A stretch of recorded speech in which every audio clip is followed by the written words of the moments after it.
Hey everybody, so I'm happy to see you. I'm happy you're here for this video. It's been a little while.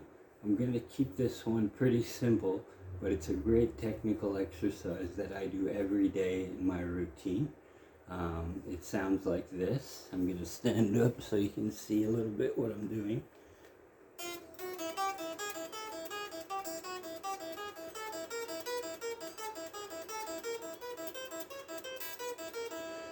Okay, so what I'm doing here is I'm going to just talk about the four fingers, and doing 1 and then an open string, 2 an open string, 3 an open string, 4 an open string, and I move up a fret,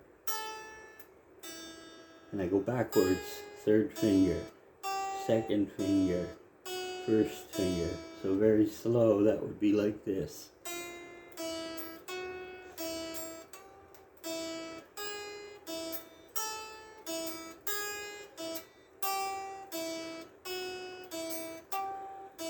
Move up a fret every time you get to your index or your pinky. When you get all the way up here, you go backwards. So I'm starting with the pinky. You can go to 12th fret or higher, wherever you're comfortable. 12th fret would be a good, like, maximum. You know, if you can get there, at least try to get to 12th fret. And then I just reverse it, starting with the 4th finger. Open string, 3rd, open string, 2nd, open string, 1st, open string. And then I back up 1 fret. You see what I'm doing there?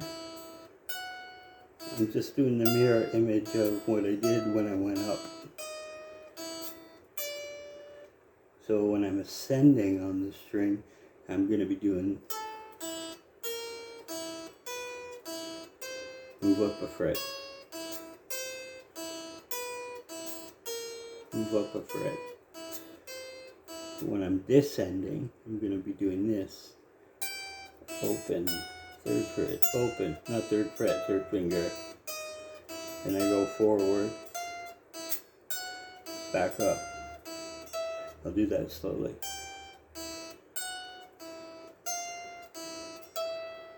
Back up, back up.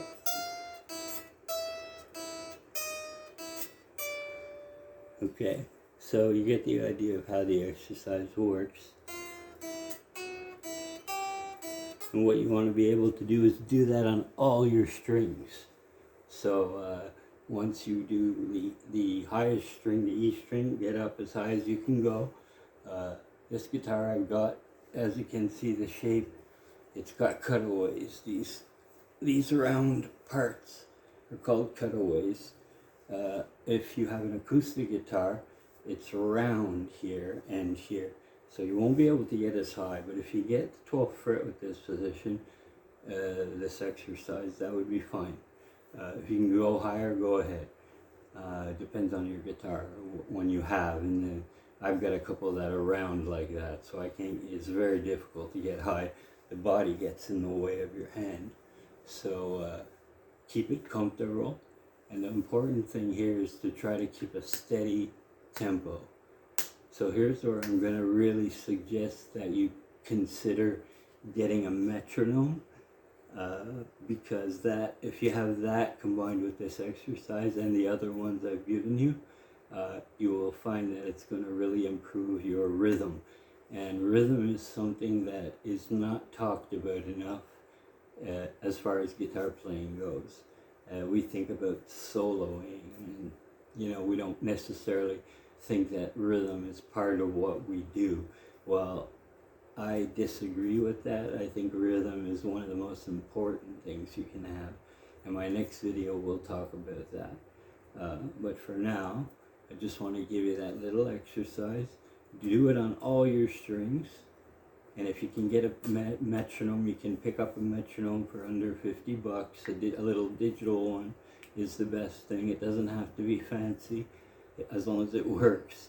You might even have the old style metronome that has the arm that waves back and forth, tick tock, and you have an adjustment for tempo.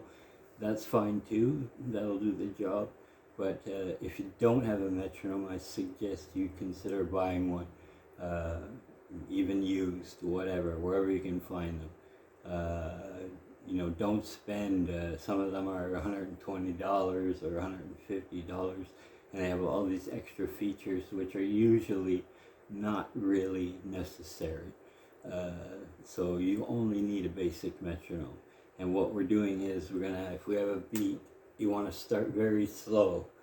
But the goal here is to keep the rhythm steady. So not da da da da da da da da da da da da. You don't want that. You want da da da da da da da da at a very slow speed, and you'll be fretting your note on every click or beat of the metronome. That's how you know you're right. You're doing it right.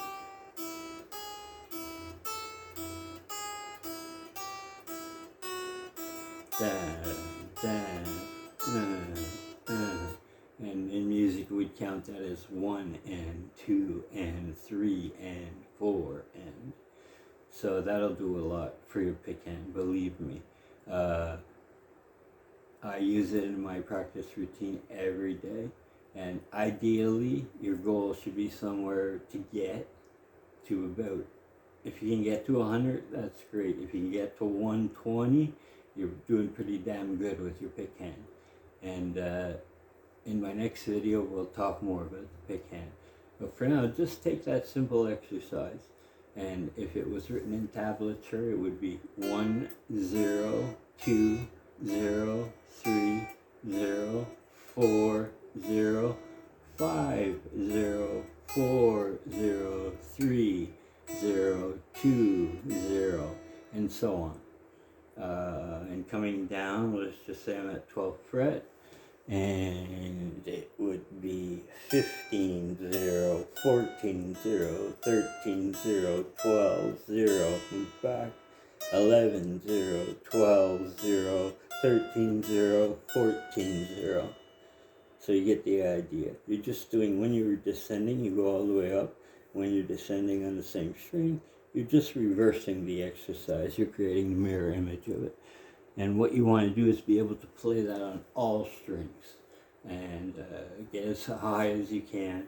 This guitar particular type is one of my most comfortable guitars. It's got double cutaways. These are cutaways.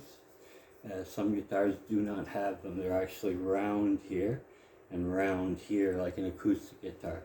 So you may only be able to get to 12th fret with that exercise, which is here for me.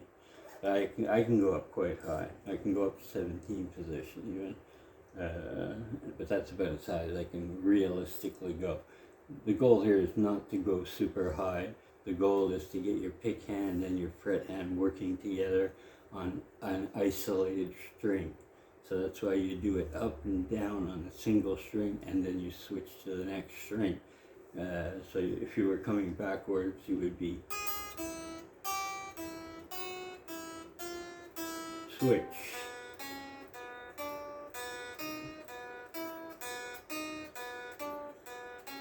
And so on. So you do that with all your strings, and if you can, use the metronome. If you can't, sorry about that. If you can't, do the best you can to keep it steady until you can get your hands on a metronome. This is one of the best exercises if you want to build up speed in your playing. You're using all 4 fingers and you're always alternating the pick. You want to keep the movements pretty tight. You don't want your pick to be doing this all the time. You want to keep it pretty tight on the string, because as you get better at that exercise, you're going to find it gets more difficult as you go up with the metronome. So you set your metronome, say, to 60, which is 1 beat per second. So that's pretty slow. You should be able to do it around 60. Work your way up to 80. Once you get to 80, work your way up to 100, and eventually get as high as you can. If you can get to 120, that's excellent, because that's quite fast. That's like da da da da da da da da da da da, just to give you an example. Now, Again, I use this as part of my daily practice routine to keep my pick hand in shape. So I hope it helps you a lot. And my next video will talk about rhythm and using different techniques with both hands to mute, muffle, with both hands to play a completely different style of guitar, which is really popular in blues and funk especially. So till the next video, I will see you. Take care. Keep on playing. And this is Mike for Jam Art Guitars.